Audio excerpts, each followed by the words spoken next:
Grabe talaga. Ang hirap nang bumawi sa pagtitinda. Mahal na kasi ng bigas kaya yung iba hindi na bumibili.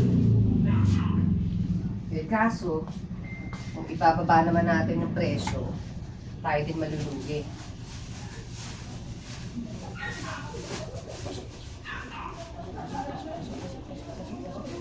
Bilisan sa amin. Ay, hindi naman may kasama. Nay, Okay. bakit yung kasama si Nena?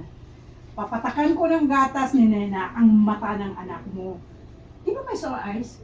Kasi pabaya kang ina, hindi mo inalagaan na mabuti yung anak mo. Alam mo naman may sore eyes ngayon, di ba?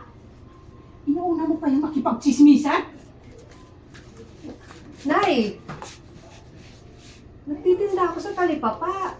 Hindi ko naman pinababayaan si Chari. Ako, puro ka palusot. Nay, bakit di ba papatakan ng gatas sa mata si Chari? Mabisang panlaban ng sore eyes ang gatas ng ina.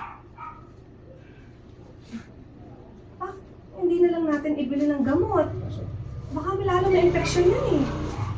Bakit? Mayaman ka ba? Ha? Hirap na nga tayo sa pambili ng pagkain araw-araw. Bibili pa ng gamot. Ha? Ako ang mas matanda sa'yo. Kaya itong paniniwalang to, nung bata pa ako.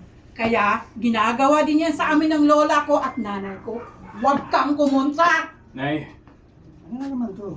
Nagtatalo na ba na naman kayo? Ito kasing asawa mo. Ha? Kumukontra. Nagpapatulong na nga ako kay Nena na pagalingin yung anak mo. Kontra ng kontra. Ko!